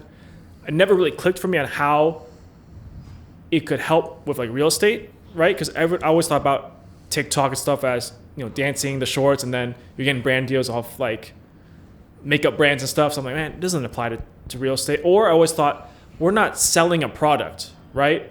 Most of these people do social media, create a brand because they're selling, I don't know, picture frames, or they're selling something.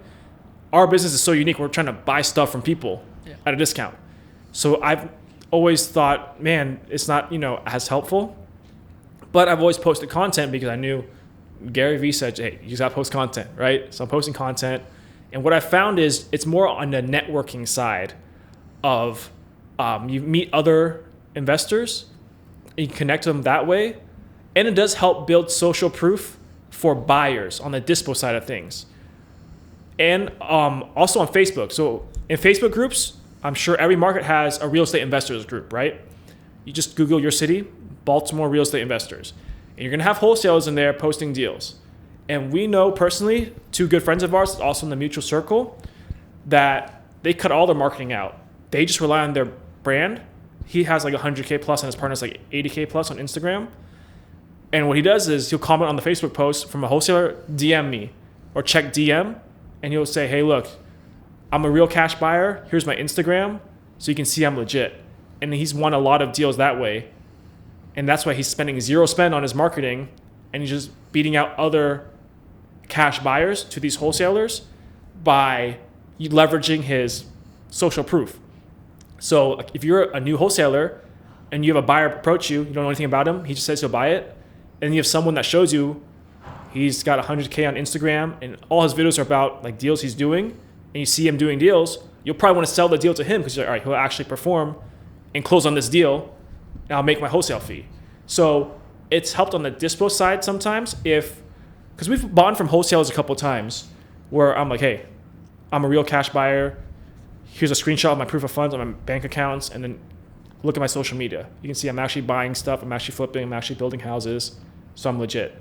So it helps more on that side more than a seller selling their house to me, right? It'll probably go against that because they'll see I'm making a profit on my social media, but I just do it for like that. And I've gotten also a lot of people, what's really done well on my social media is my new construction content.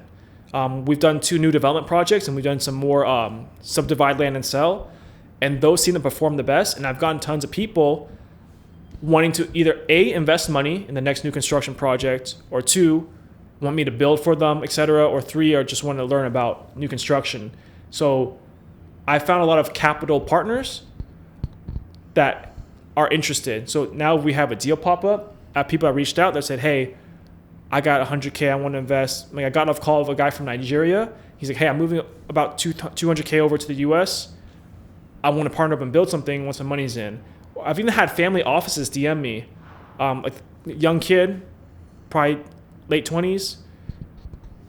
Look on his profile, private profile, maybe 150 followers, right? Someone you would never think about. He's like, hey, I live in the Woodlands, Texas. We've got a family office. I like what you're doing, and we're interested in investing. So what we've gotten out of building a brand is connections and investors, not really for deal flow, if that makes sense. Interesting. Okay, so what are some challenges, I guess, before we dive into that, if a wholesaler was just starting out, right, should they focus on building their brand in addition to trying to scale the company or get their first few deals? I would say you can document your journey. So you're starting out. So my whole philosophy on how to be successful on social media is you have to do something that's difficult or not many people do, and then talk about it or show it. Because you can do a day in the life and you're just a generic person, no one's going to care, right? But I flew first class on Emirates, come fly me on $10,000 first class flight. Only 1% of the population has ever done that, and everyone wants to do that. And that's why my travel content, my luxury travel content, does better than real estate, because no one gives a crap about a multifamily syndication. Like, to be honest, I can post like, here's your tax strategies on how to like reduce your taxes to zero through cost segregation and bonus appreciation. I'll get 200 views. No one gives a flying shit about any of that. But I post, hey, I flew this first class flight for $85. Boom, 2.5 million views, right? So my thing is, the more exclusive the thing you're doing, or the more difficult, the more people will be interested, because no one's really done it. So when I post, I wholesaled a 235 unit self-storage facility and made almost 100,000, that's gonna get more attention than say I just wholesaled a house and made $10,000, right? But starting out, you have nothing to talk about. So you have to get to that point, and you can do that by documenting my journey. I tried cold calling for 30 days. Here are my results. Because there's gonna be a lot of other people in that same position as you, starting out, and if you just show what you're doing, then they can relate to you. But I agree. You first have to focus on actually doing the business. Because if you're not doing any deals, there's nothing to talk about and post on social media. There's no brand to build. But once you focus and you start doing deals, like Max Maxwell, I mean, he's more of an OG, I guess, but once he documented everything, he was doing deals, he got very big social media following, because he was showing people he was actually doing deals. Because people can, talk about, this is how you wholesale. Get it for under contract and sell it, right? Because the concept's simple, everyone can talk about it, but if you don't actually show people what you're doing, you can only talk about that so much in your content, right? Before you run out of content ideas. So it's intertwined, but you still want to focus on doing the actual business first. Interesting. Awesome. I got a lot of value out of that. We've learned a lot from that one. Okay, let's go back to the wholesaling company. We already talked about marketing. We already talked about sales. Let's talk about the team, right? How did you guys find them? How did you guys hire them? How did you guys train them? Things of that sort. You want to break down? Yeah, I mean, it's Fiverr, right? Upwork. The thing is nobody's going to give you access to their employees, right? But they're out there. So when people say, like, how do I find this? Man, you just got to go to Fiverr, find one person, and it's not going to work. Go to the second person, it's not going to work. Communities, Facebook groups, you can go to Latin America, cold calling, right? You just got to reach out to agents. Like I've learned, you got to just do the grit work. Nobody wants to do grit work.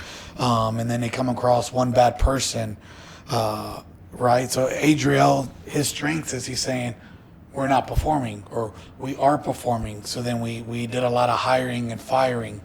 But we realized performance, KPIs, you just kind of have all those things intact to know that your agents are performing. You have to build good leadership roles. You have to put someone that's in charge. Let's say our team is from Latin America, right? We got 5-6 cold callers.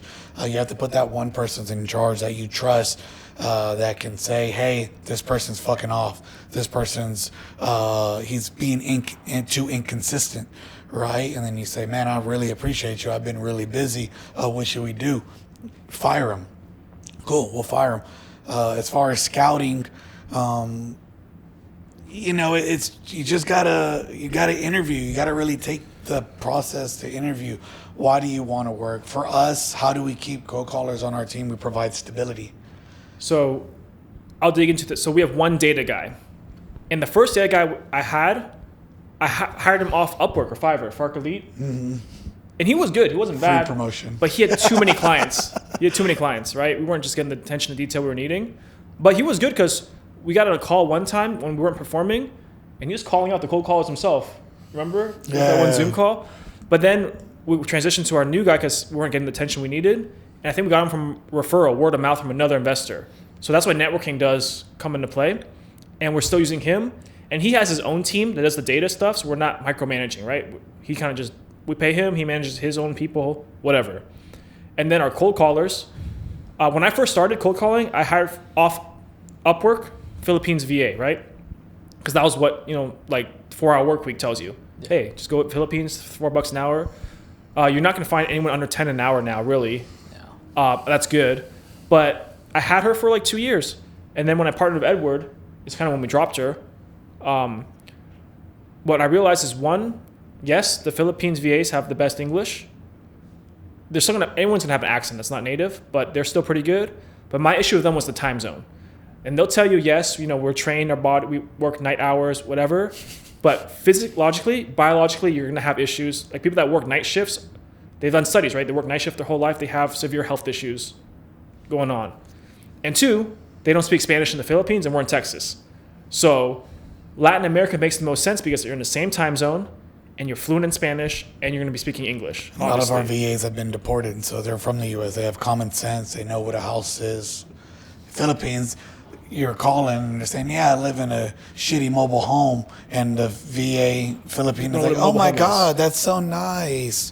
And you're like, what the fuck? Yeah. Like, so, yeah, so I would say, yeah, we like Latin American because the pricing is about the same as Filipinos. Sarcasm. I'm like, dude, they're fucking around with you. No way. Yes, fuck. Like, yeah. I mean, obviously, American native cold calls will be your best, but bang for your buck is not feasible, especially if you're starting out. Yeah. And that's why we settled on Latin American, because in Texas we get a lot of Spanish-speaking only leads, and you need to be able to perform on those as well, right? Yeah. So a lot of these VAs, they get burned by people. So again, I have a big heart. I did toy drives, a lot of volunteer work. I've realized, and lately a lot, is I have to reset their expectations. And I do this intentionally, but I realize how much it actually matters from a business standpoint.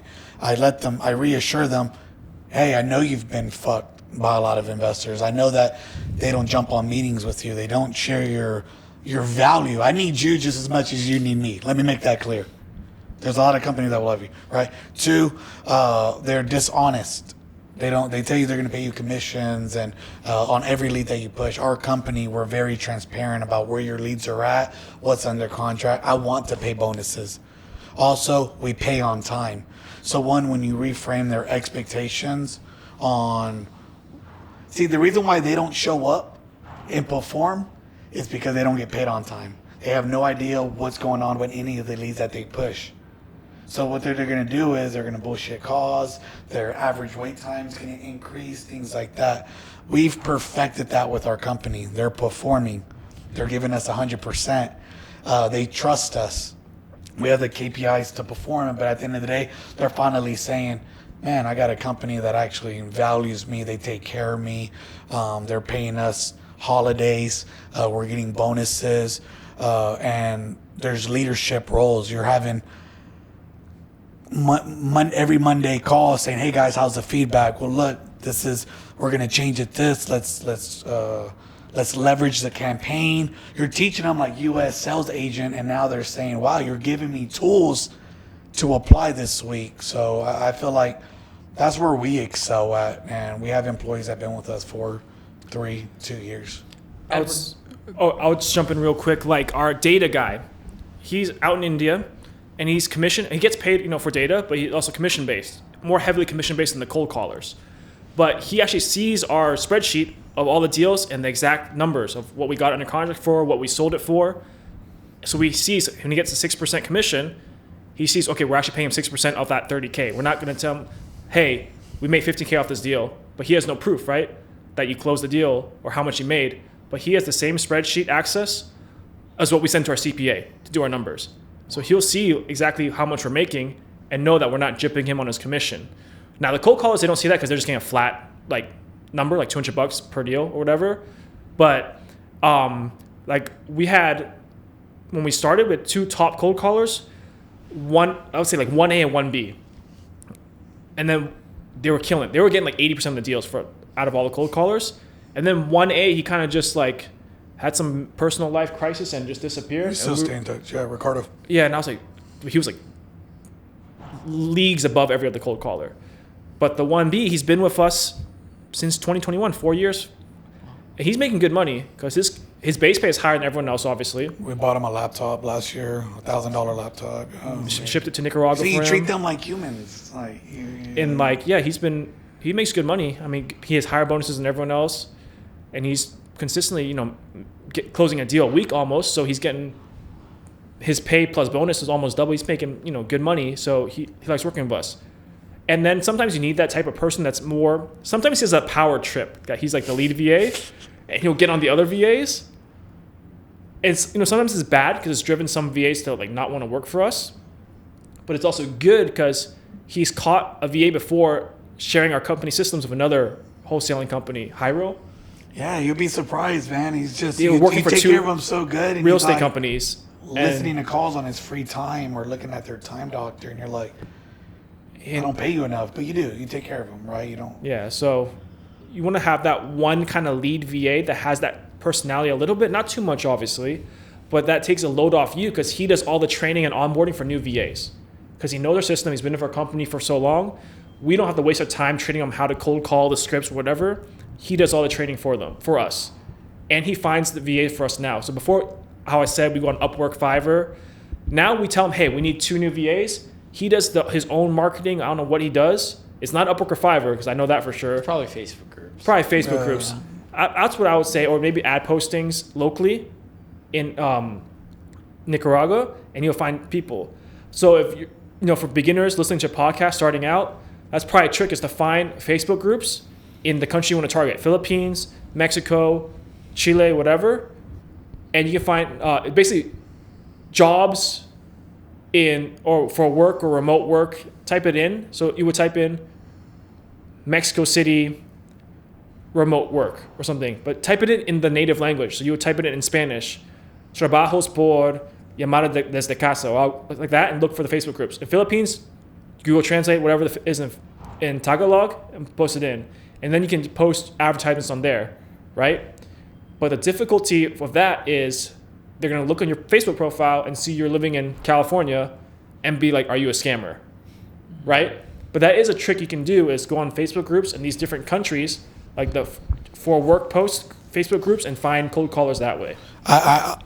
Because we've recently had to hire 2 people from Upwork, I would say Upwork's the most effective right now because so many cold callers are getting burnt right now that they're just not trusting people. So if you want somebody credible to start off with and easier, especially with paying people out. That is true. That is the downside, is if you hire them directly off of Upwork or Fiverr, payroll can be an issue if you get big enough. Because Upwork and Fiverr, everything is, draws your bank account, your credit card, taxes are withheld, everything is kind of just turnkey. I know at one point, probably 2 years ago, we were using Remitly for payments, but our volume was too high. We had like 8 cold callers. We're sending thousands of dollars a week, and we got shut down basically by Remitly. I did too. And then they're like, the cold calls are freaking out. They're not getting paid, right? Yeah. And then we're doing wire transfers for a little bit at one time. But you can't wire transfer every single one. And that's where your lead VA comes in handy again. We wired all the money to that one VA, and then he will distribute them out to all the cold callers. Yeah, he's a rock star. Because otherwise you're paying $25 international wire fee per wire to 6-7 people. Yeah. And you take the fees out of their pay, they'll be like, what the heck? They're gonna be pissed. Yeah. Yeah. But he also, how do we take care of him outside of increase in hourly pay and bonus?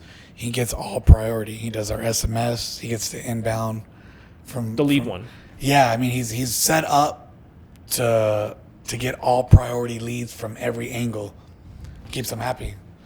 But what we're using now for payroll is MoneyGram. Yep. $13 MoneyGram fee. And Zoom. XOOM. I've heard of Zoom. We haven't tried it because MoneyGram's been good. But when you do MoneyGram, you either do cash pickup, not bank transfer. I got banned off of MoneyGram. You probably weren't doing cash pickup. That's why. But see, I didn't even know that's how we were doing. Oh, you did cash pickup? Yeah, we okay, did wow. Cash pickup, and we did it for like a good 6 months. I got banned off of it, and then we looked at to Remitly. I got banned off of that like 3 times. Yeah, Remitly's bad. And then there's Zoom. Some people are doing PayPal now again. Yeah, so I have some sales guys in the UK, and I used to pay them through PayPal, like him, and it would hold your money. So I mean, the money's there. I paid. It's just he can't access it.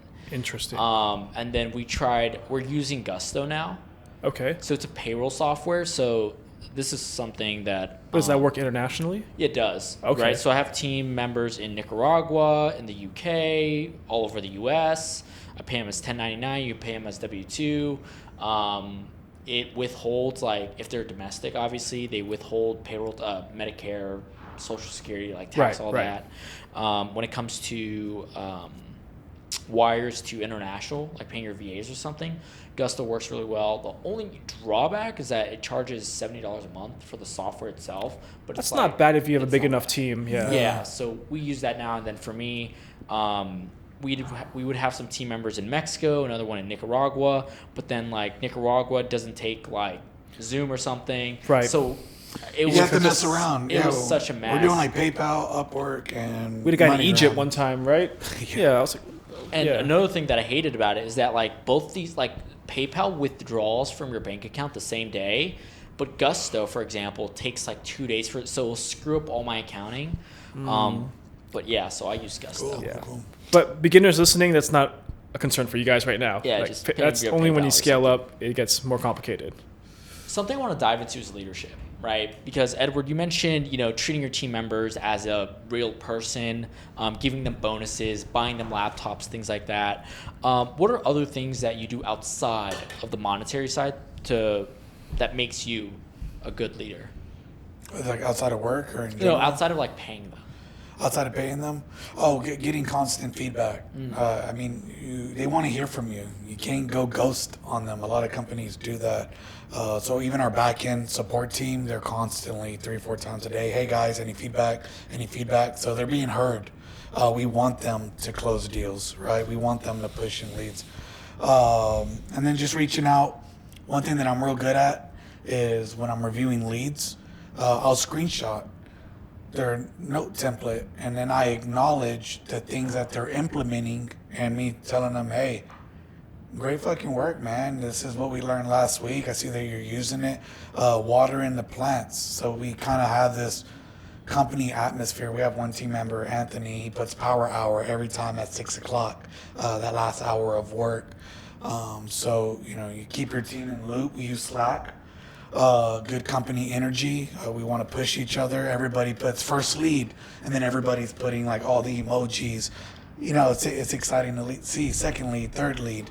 And I'll jump on that. So we use the free version of Slack. We don't even have the paid version. We're cheap. Slap it. Slack, I mean, I'm paying like $3K a year for it. It hurts my soul because I have friends that are like, dude, you're wasting so much money right now. Yeah, we have the free version. The only problem with the free version is like after 180 days, something gets deleted. Yeah. So, but we don't really care too we're much. good, yeah. But what I want to say is, like, I don't think I've ever opened this team chat for the Slack because it's all Edward handling like all that. Delegate and elevate. So even back with I didn't even know we were doing MoneyGram. So everything that we've talked about, it helps out. You got to think about it. He's handling the finances, and so.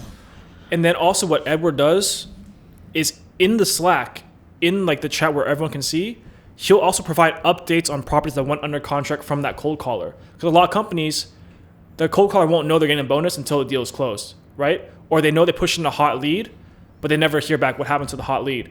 It could have like fallen through because of title issues or whatever. So Edward, each cold caller's lead that's actually like good or go under contract, he'll let them know, hey, Anthony, this deal you cold called is under contract now. We're just waiting for a buyer. So you're going to have a commission bonus coming soon. Or, hey, I know you're asking about this hot deal you had. It was a great deal, but there was a title issue and it fell through. That's why you're not going to get a bonus for it. We pay him a deal, fell through, bonus still $25, $50. Like, man, any way we could pay a bonus, we try. And we pay that because, like, hey, these are the type of deals we want. So they know, okay, those are deals that we need to keep pushing in. So he keeps all of them updated on each of their deals that they push in and the commissions and bonus. I'll It's even be transparency. like, hey, Ben, man, thank you for, you said seller was owed. I saw that you put it to landline. Call after 7 p.m. Just to let you know, I just got off the phone with them. It's 8 p.m. and I have a seller appointment tomorrow. Like, it's the small details. Is it English lead? Is it a Spanish lead? Is it a cell phone? Is it a landline? What time do they prefer to talk?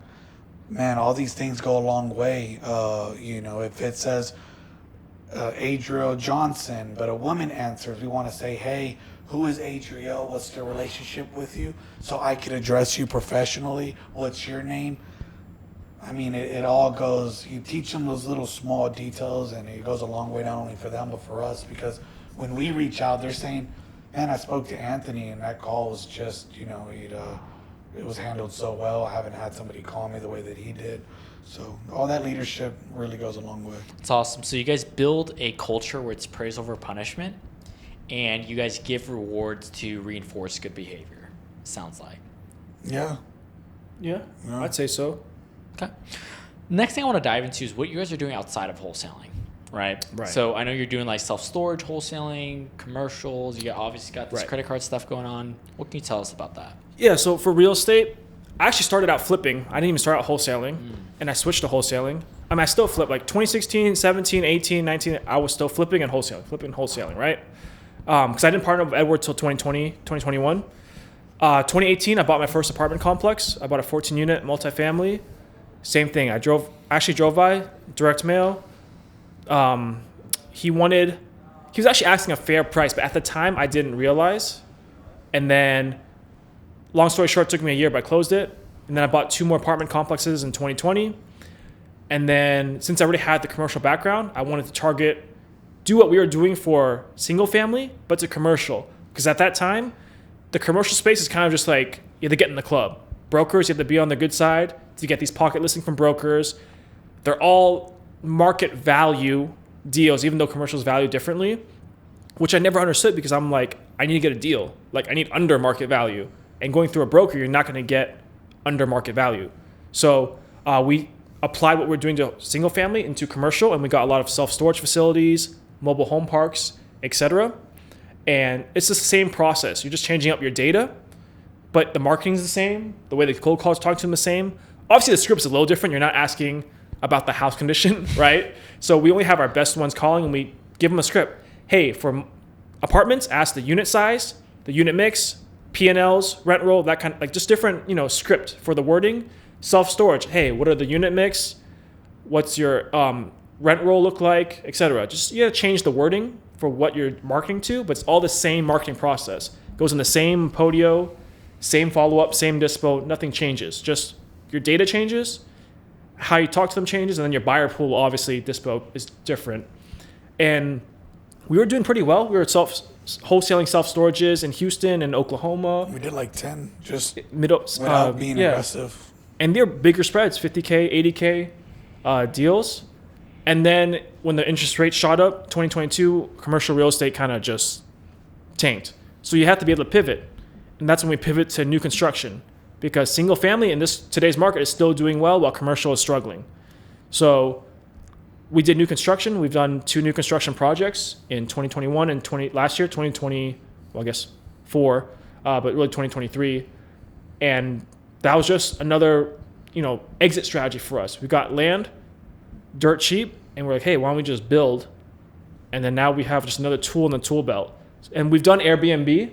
We had 2 Airbnbs. Post-pandemic, we were going crazy. We had a couple. We had one in the Heights, Third Ward. Yeah, and San then Leon. We've kind of exited because the Airbnb market's shifted. So once again, it's a pivot. We still have one because we've been hiding for 4 years now, I think, 5 years. And it's okay. It's not, a cash cow or anything at this point. But you want to have different properties of different exit cycles. Sub 2. We have a good, we have a sub 2 deal too. We don't really do creative financing. We're not big fans of no equity sub 2s, no cash flow sub 2s that some people do. Explain that deal, because I think it's a good deal for us, and we didn't push it. It just fell in our lap. We got it from our traditional marketing, I believe. Yeah, just regular. We tried to make an offer, but I forgot. It was a foreclosure. We reinstated the foreclosure, and it was in a good suburb. It was in Humble, Texas, which is a nice area. And it was beautiful house. Newer house, 2005 built, giant 3,000 square foot brick house, pond in the back, HOA subdivision, very nice area. But she had equity. That was the biggest thing. And she just wanted to walk away. She didn't want any money. And she didn't get any money, did she? Nope. We just paid everything she was delinquent on, took over the loan, and she was just out of the deal. Well, she's not out technically in a sub 2, but we just renovated it, spent about $17,000 just for cosmetics, and we have it rented out to a tenant right now. But the big thing for us was the equity. I think the mortgage on it is like $280,000 $380,000 right now. It's worth like $350. It's worth $380 now. I checked comps the other day. I It's went up. So we have $100K of equity. What was a mortgage and PMI? She had like a 3% interest rate. That's why we were interested in buying it. Yeah, we only pay like. So she was on like $2,300 a month or something. Rents were $2,700, and we got a fucking long-term tenant that just came in at $3,000 a month rent. Wow. So it worked out. Yeah, so we want different exit cycles. If you're doing wholesaling, your exit cycle is always in 60 days, 30 days. If you're doing flips and wholesale, you want something that's going to exit after 2 years, because you want to have a different mix of income coming in, if that makes sense. So obviously we're wholesaling and novating. That's a 30-day, 60-day, 90-day life cycle. New construction projects are a 1.5 year to 2 year life cycle. And then the multifamily, the Airbnbs, the rentals are like a 5+, 10+ year life cycle of when they will exit their deal. You don't want to hold forever because CapEx costs will come in and eat your profit away. But you don't want everything just to be wholesaling, because then you have nothing left if you don't have deals coming in, essentially. Is the goal for you guys to do other stuff and transition out of wholesaling, or what is the long-term vision? I think wholesaling will always be going on because it's so systematized now that we're not really spending much time on it, if that makes sense, which allows us to do stuff like go build new construction, do other real estate plays, or like me, right? I like to travel. Traveling, we can work remote and do wholesaling because our systems are set up. So I don't think it will ever go away. And it's also the one thing, no matter the market cycle, you can still make money, because if everything crashes, you're just still getting the property cheaper than what the value is, while buy and holds and stuff like that can go pretty downhill. Gotcha. For you, Adriel, your stuff is credit cards and credit card hack and traveling for free. Edward, for you, it sounds like you like to do toy drives and charity. So people know me right now as just a great father. I invest a lot of time with my kids, tennis every week. I'm very hands-on. Every day, all days, from the moment I wake up to the moment I go in bed, I'm with my kids. I don't care about no event. I don't care about, someone wants to meet, you can come close to, can I bring my kids? That's how I am. So people know me as a great human being, someone that they can get value from and be vulnerable with marriage, personal stuff. I'm always going to be direct, straightforward. I'm just a good person, that's it. He's trying to travel more, though. Trying to travel. I'm going to Turkey in September. So, awesome. I want to ask a bit of a selfish question. Go ahead. You mentioned, you people know you for being a great father and a great husband as well, I'm assuming. I'm 19, right? Wow. So what Congrats. advice would you give for someone like me who's younger, doesn't have a wife, doesn't have kids yet? Yeah, man, I wish I could go back to 19. One, there's a book that I read called Ego is the Enemy by Ryan Holiday. He actually lives out here in Austin, Ryan Holiday, the author. Just protect yourself, guard your circle, especially you're in the industry with podcasts, meeting new people, and just kind of separate them. Hey, I'm business. There's business, and then there's friendships. There's some people that just love attention. I did at one point. That's the thing. That's why people love me. I used to want to be the person that was like, want to be in people's circles. Even though I had a lot of friends already, I just wanted to be the spotlight. So I think you hold your ground and you put that barrier to where this is business. I'm here for business only. Yes, I like to connect. And you kind of let people know that they need to earn your attention and to come in your presence. Like, really protect that, man, because there's a lot of people that just don't have the best interest. They want to piggyback off of you. So if you could have that kind of composure, which I carry it a lot in Houston, like, oh, Edward doesn't think he's a shit. Edward just, he values himself so much, and people are like obsessed with it. Like, I shouldn't have burned my relationship with that dude. I should have just been more honest with him. I shouldn't have tried to take advantage of him, because he don't really give a fuck, right? So I think if you could just protect your peace, protect your circle, go meet people. You have the advantage, you're single, go network, go to brand, but also at the same time, let people know who Ben is, and Ben's not going to take shit from people. They're not going to come and destroy who you are and take advantage and piggyback. No, you earned it. So, yeah. I appreciate that. Well, I guess my quick advice, since you're so young and single, nothing, I would say travel, because that's what I did. Like, I was traveling before real estate. Like, my first international trip, not with, parents and family, because that doesn't really count, it's different, was 2013. I went to Thailand and Cambodia with my two best friends. And I think travel really does open up your eyes. Because I've been to 52 plus countries now. Wow. I lived in Istanbul for 6 months. Nice. I lived in Turkey for 6 months, and I went to countries like Uzbekistan, right? I'm not just talking about Paris and France, but you'll never know what inspiration you'll get. And you'll see that around the world, people are basically the same. They just want their family, love, happy time. It's not that different than you think. And when I actually went to Uzbekistan, I stayed at the Hyatt Regency there, off points, of course. And that was in 2019, and they had push-to-start showers, which I had not seen before. Push-to-showers? Push-to-start showers, where instead of like a knob, it's on the other side, and there's the buttons for certain parts of the shower, and you just push it, you set a temperature, and you push it, and it'll start, and you push it and turn it off. Oh. And at the time, 6 years ago, I was like, I never seen this shit before. Yeah. And I was like, all right, I'm going to use that in my next flip, higher end flip, of course, not your basic flip. Yeah. It's not going to work. And then I implemented it in my first new builds, and it helped them stand out, helped them sell higher and quicker for a higher price. It's just small stuff like that you'll see. Let me piggyback off of that real quick. So I'm not I like nice things, but not nice things, right? Like a nice car, I got a Camry, right? I live in a $300,000 house. So I battled with, like, what do I work hard for? I don't want to go out and blow my money. So I'm glad Adriel put me on traveling, and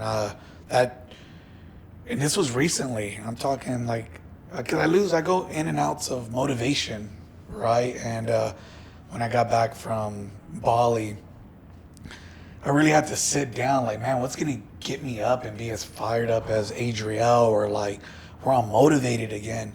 And I figured out it was traveling. I took my mom to Costa Rica, paid for everything. Early February. Like I said, I'm going to Turkey. If he wouldn't have exposed me to, like, I'm capable to do it, or push me, I have a different type of spark and motivation. He'll tell you, my recent conversation with him was, hey, next year, me and the family are going to go live somewhere 1 to 2 years, in Latin, Central America. A year to go today, that would have never been up the alley. It's more of a simpler, slow life out there. So that's been my new purpose and motivation. I think it will open up your experiences. Being young, having nothing tying you down, I think that's the best time. Absolutely. Edward, for you, another thing that you mentioned fulfills you is the toy drives and doing charity work. How'd you get into that? So my mentor Mauricio, I'd always tell him, like, hey, how do I pay you back? Like, right? Because you're curious, why did this guy pour into me? No charge, no nothing. And he just said you pay it forward.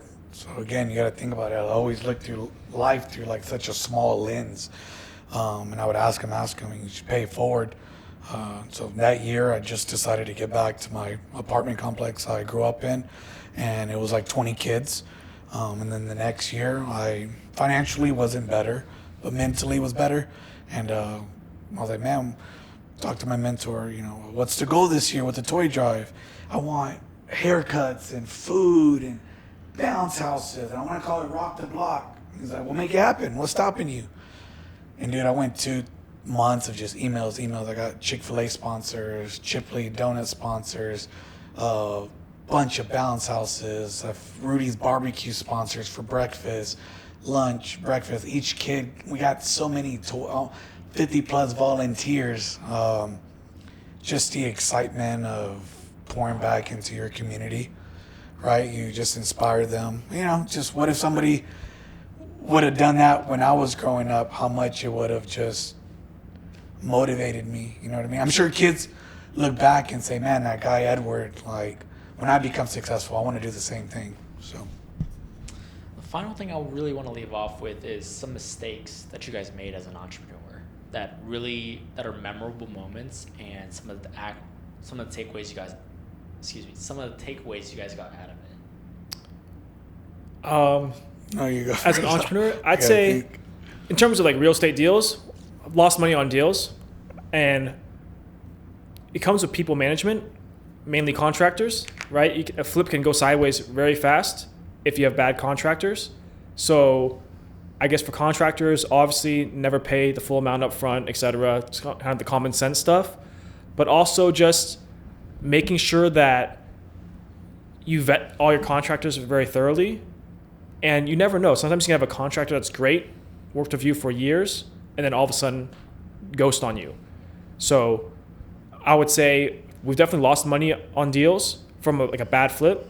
Is just that's why you can't put all your eggs in one basket. That's why we always have multiple deals closing a month, because if one deal goes sideways, you're covered from your other deals that are going well. So one mistake is just hiring bad contractors, but everyone's going to go through that if you're going to be flipping. If you're actually going to try to flip, you're going to have the headaches of bad contractors. It is what it is. So I think that's one of the mistakes, is not being as strict on contractors and just trusting what they say, trusting the word, right? You really have to babysit them. And of course you can hire a GC, but that's the same thing. You got to make sure the GC, general contractor, is a good person to run the show. So I think that's one of the bigger mistakes early on, is when I was flipping and I was just having bad contractors, was not vetting them, not managing them, not being as strict and putting my foot down on them as I should have. What about you, Edward? For me, and I just had it in my head. Okay.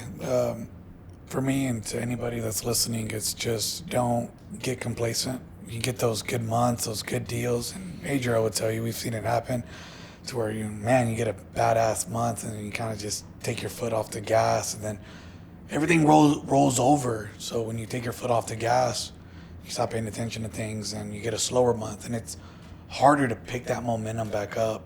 So just always keep your foot on the gas. Like don't let a good month think you're good. You just keep things moving, keep things in the pipeline. And like Adriel said, that balance, he always looks at things from a business standpoint. Or were we profitable? Were we not profitable? No payout. You have to have that extra cushion. So he pushes me to, we got to make more money. We got to be way more consistent. So these are mistakes that we've avoided because of him. A lot of one-man shows, I see it happen all the time. They make $50K off a flip and they think that's $50K profit.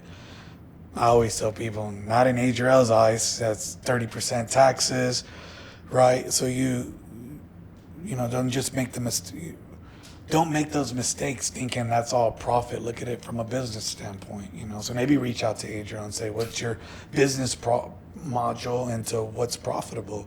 And after you break down all those numbers, you realize you got to make more money. Awesome. Is there anything else you wish you guys knew when you first started business? Or you would share to somebody that's going through a rough patch right now? No, because everyone's timing's different. I wish 2013 I would take a trip. You're exposed and the cards that you're dealt with are just so different. So don't get caught up looking in the past. I wish I could do this. I wish I could do that. Just do it now. Awesome. Yeah, kind of off that is just to take the risk. And especially if you're younger, it's easier to take the risk, because if you lose everything, it's easier to bounce back, of course.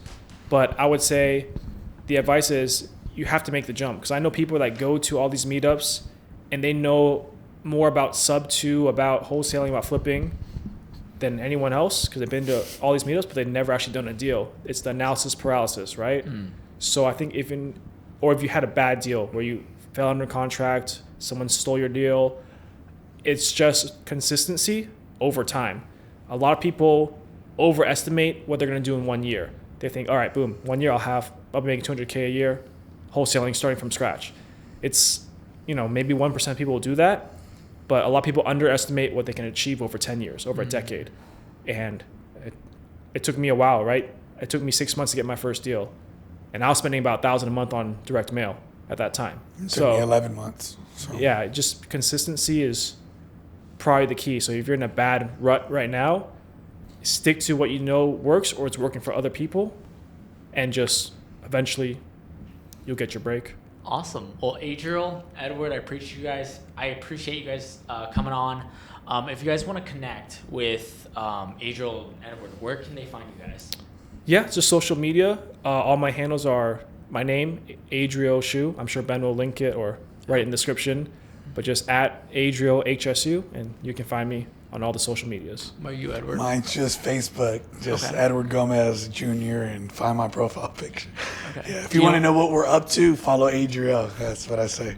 Perfect, guys. Well, again, I appreciate you guys coming on. If you enjoyed this video if you enjoyed this podcast, please don't forget to like, comment your takeaways, as well as subscribe. With that said, I will see you in the next one. Have a good rest of your day. Bye-bye.